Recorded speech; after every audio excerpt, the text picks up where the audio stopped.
Hello, I'm Lawrence and I'm on a quest to uncover all of the memos that Britain and America lost in the pond, and one of those memos pertains to dialects. Coming from England, of course, I bring my own dialect, which is somewhat distinct from those that you might find in the United States. Or is it? You see, I've often wondered, kind of as a thought experiment, if you could take my dialect, where in the United States would it most align with? As if by magic, over the last couple of weeks, the answer to this question fell into my lap. I say fell, it was actually suggested to me by two people in the comments. Thank you to Yosia and Donna Tritz for sending along this American dialect quiz. The idea behind it is that you take the quiz and it aims to pinpoint where it is you are from based on your dialect choices. And so just to sort of test the quiz, I had Tara take it earlier on today. Now bear in mind that my wife spent most of her time growing up in the Midwest, in Indiana, but did spend some time out in Charlotte, North Carolina. Okay, what I'm about to do is bring up a map of her results. You'll see a splosh of red and a splosh of blue. Tara's answer choices are most closely aligned with the splotches of red and least aligned with the splotches of blue. Here's what she found. Well, that's wild. The quiz actually pinpointed her in the Great Plains, but as you can see from this map, Indiana is nonetheless very red, indicating to me that this quiz does have quite strong validity. And so because of that, I'm going to test my own dialect and pit it against the United States right here today to see how English the United States is, or how American I am. Okay, here goes. First question. How would you address a group of two or more people? You all, yous, you lot. I'm surprised that's in there. You guys, youans, yins, you, other, or your. Well, for me, it's got to be you lot. That sounds really British to me. I can't imagine Americans using it, honestly enough, but I'll select it. I wonder if there is a part of the US to which that is prominent. According to this map, no. What it does is it pops up this map that shows how common your response is, your previous response, across the US. The bluer it is, the least likely it is to pop up in the US, and I believe the more red it is, the more likely it is. So question number 2, what do you call the thing from which you might drink water in a school? Well, so you've got bubbler, which I think is sort of quite prominent in Wisconsin from what people have told me. Water bubbler, drinking fountain, or water fountain, or other. Most likely, I think the words that emanate from my mouth is a water fountain. I can't decide whether that's British English or if that's just Lawrence. What would you call a sale of unwanted items on your porch, in your yard, etc.? So you've got tag sale, yard sale, garage sale, rummage sale, thrift sale, stoop sale, never heard of that one, carport sale, sidewalk sale, jumble sale, car boot sale, or patio sale, or other. So among those, jumble sale is the one that rings most true for me from my childhood and selling, He-Man figures to nobody. I would never sell my He-Man figures. But car boot sale is one that I remember. However, to me, a car boot sale is when a bunch of cars all descend on the same place, usually a field, and they open their boots, their trunks, to sell things from the back of those trunks. So it's not usually in your garden or yard. So I'm going to go with jumble sale on that one. What do you call the rubber-soled shoes worn in gym class or for athletic activities? I call them plimsolls. So I don't see plimsolls. It's not actually there. I know that it's not used in the United States, that term. I know this from just, the research I've done over the years. But since jumble sale was on the list, I half expected to see it here. It's not there. So what do I do instead? Other is an option, and I think I'll have to choose that. Can I type it in? I suppose that wouldn't help. Yeah, so other, in fact, most people would not select other for that. It's going to be something like tennis shoes, isn't it? Or gym shoes or sneakers. This is an interesting one. I've heard this debate come up quite a bit in the United States. What do you call the night before Halloween? I don't really have a word for that myself. I at least not something that I knew of growing up in England, and specifically growing up in Grimsby. Others may, and certainly in the United States they do. I think it's up in Michigan, isn't it? One of these comes up. I can't remember which it is, but we've got gate night, trick night, I think it's mischief night, cabbage night, goosey night.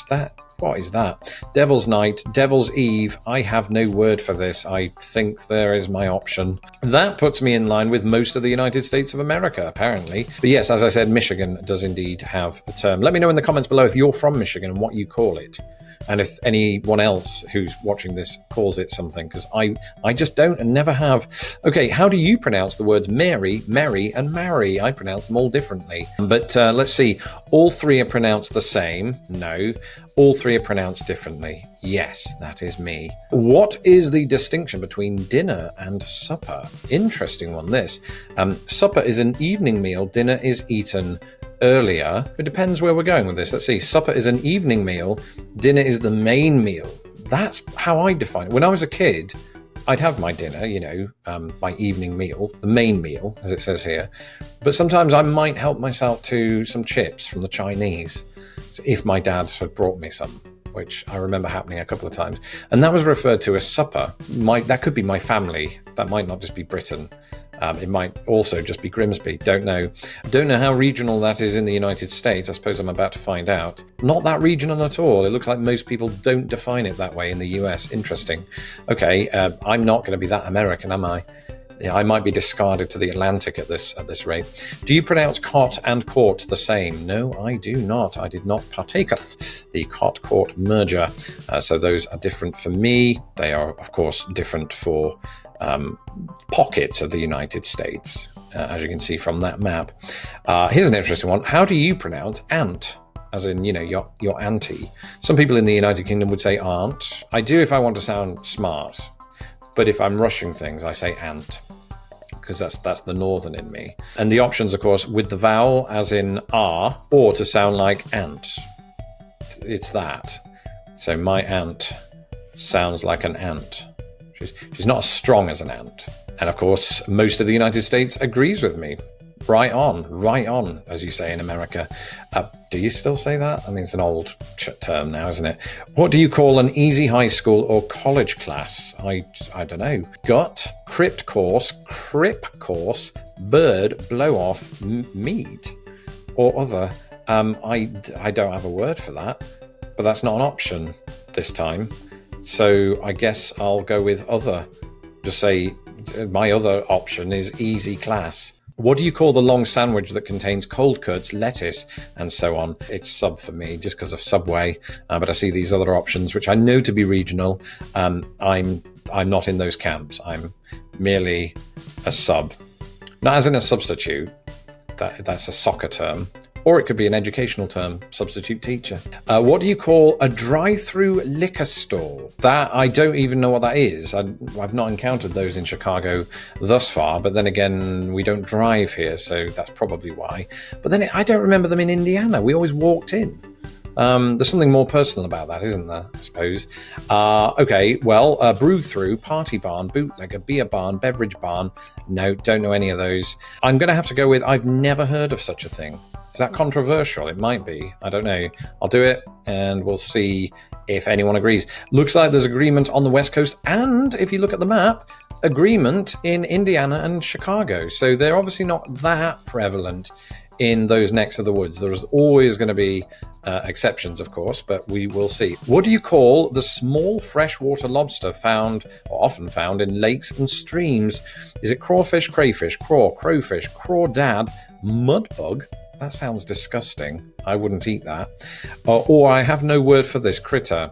So I have to say, growing up in England, I didn't really have a word for this, but I've lived in the United States long enough that it's sort of cemented itself in my vocabulary.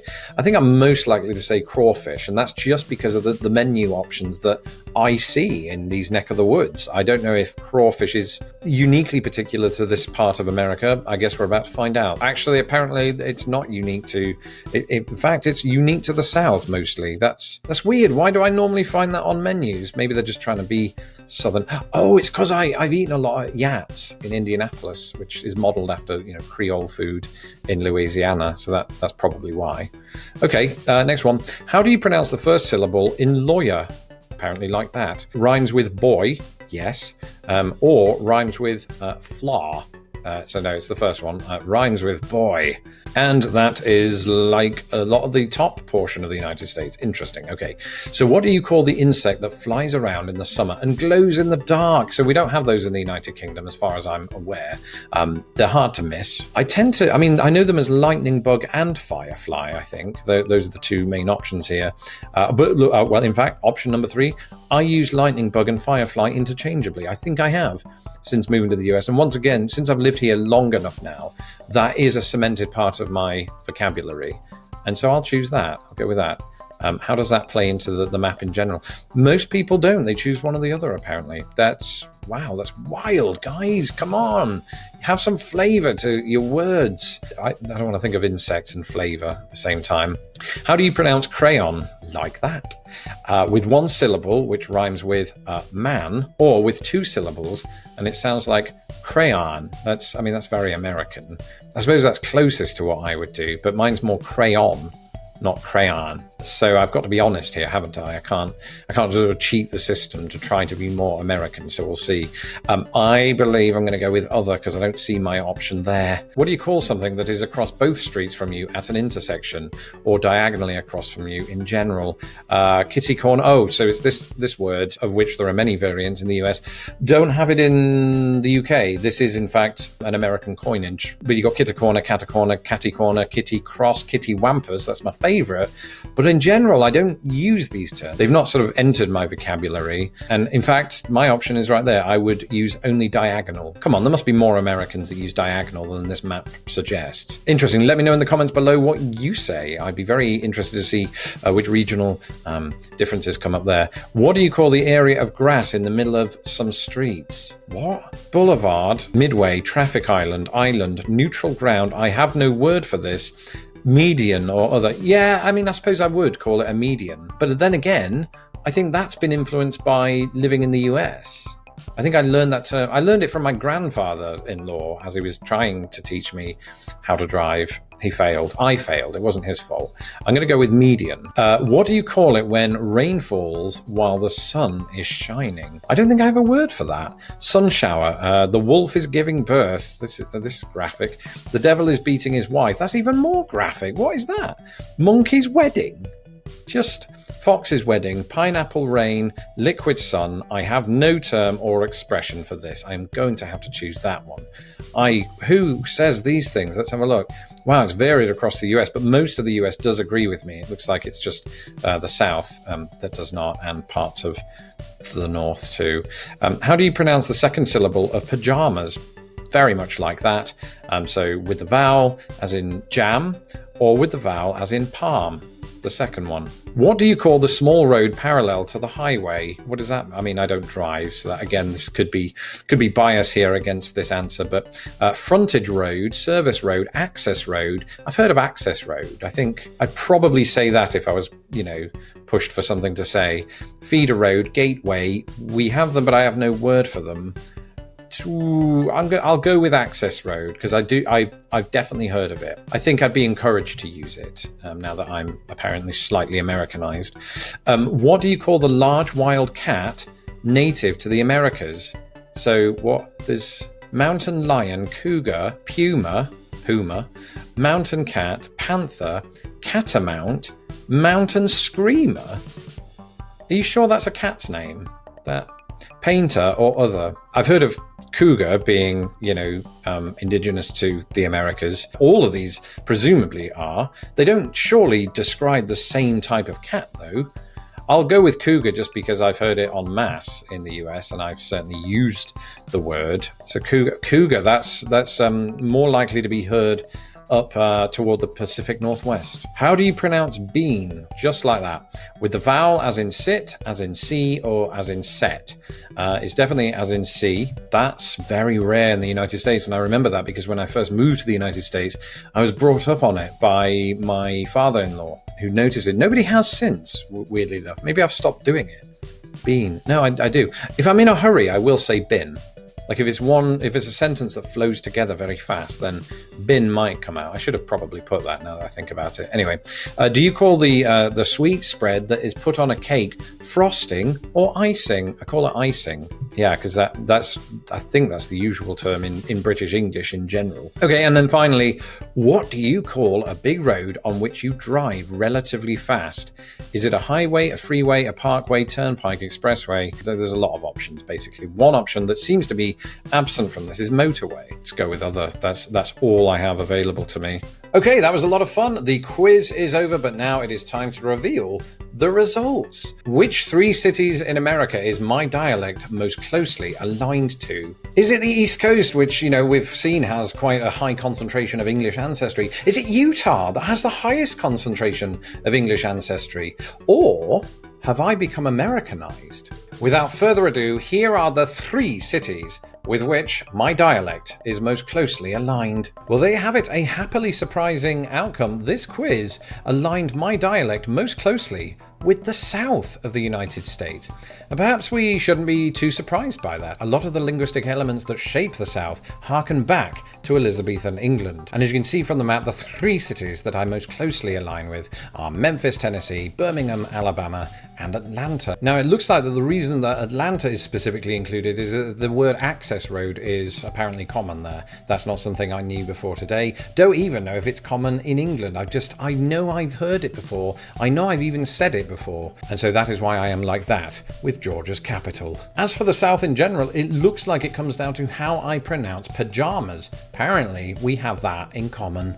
And it looks like the biggest reason of all, apparently, is the way in which we describe that drinking apparatus that you may find in schools. Drinking fountain, at least according to this quiz, is all the rage in the southern United States. So that's it. Throw away my British passport. I am officially a southerner. That's it for this episode. Let me know in the comments below how you'd answer this quiz. And don't forget to hit the subscribe button so that my videos don't get lost in the pond. And a big, big shout out to my patrons without whom none of this would be possible. From the writing to the research to the southernization of Lawrence Brown. If you would like to become a patron of this channel, you can do so at patreon.com/lostinthepond. All patrons will have access to my secret live stream, and those of you that pledge $5 or more a month will get access to not only that, but my secret podcast and more. Until next time, have a good day, y'all. Thank you for watching this episode of Lost in the Pond. Don't forget to hit my stupid little face to subscribe, and please share this video with the world.